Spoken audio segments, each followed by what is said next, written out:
Hello folks, this is Johnny again, and welcome to another little process that I pretty much always use these days on my drums, this time talking about my parallel compression on the snare. For starters, why don't we just make a quick A-B comparison? So this is my parallel compression channel for the snare sustain, and here's my original snare track, and both of them go to my drum bus over here.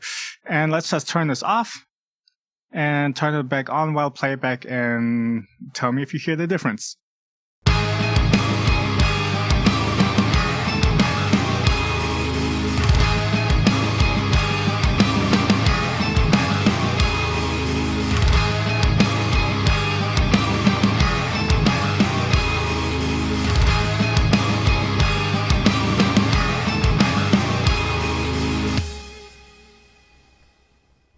Okay, so what I'm hearing is the snare gets louder and fatter, but the peaks are staying as they are, and it's also getting more bites, and the ghost notes are coming up and are more noticeable. I really like this trick. So what's going on here?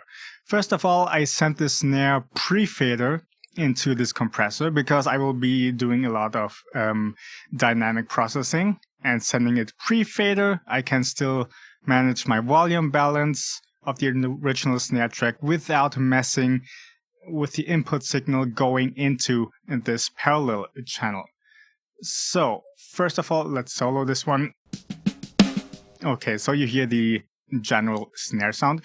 What I like to do first is put a little expander because I don't want to raise that constant low level noise going on. I want to cut off a bit of the tail so I get a bit more control over that. But this is working a bit more subtle. Throughout the mix, it doesn't really work much more toward the end when the snare stops.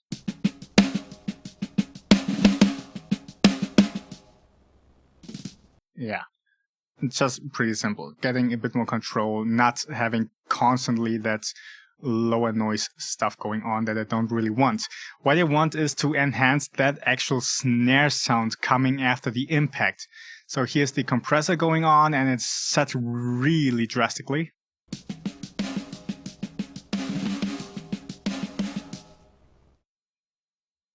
So super high ratio, super fast attack, pretty much limit this thing and suck out that punch like crazy. You see here it was compressing almost 24 dBs or something. So yeah, that's quite hefty.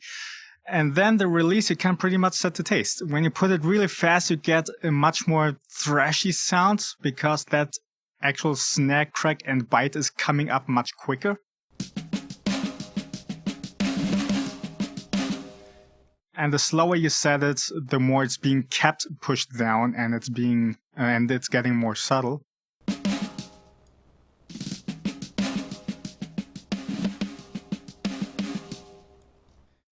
So I like to put it around 100 milliseconds because at that setting it really helps to increase that snare sound coming after the impact.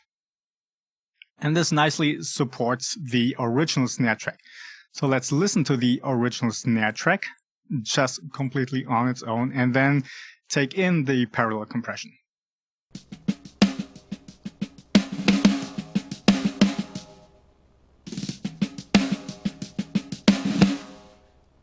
So yeah, that's a pretty massive change there.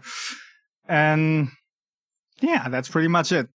So you see, for the snare, I don't use parallel compression really to add punch, but more to raise the low level stuff where the actual snare sound is happening. And the punch I get from my original snare track with your usual compression, and then afterwards the saturation knob, which I already showed in the last video. And then for additional punch, there's still some stuff going on the drum bus, and I will talk about that in the next video. And I will see you then, and have fun doing what you're doing.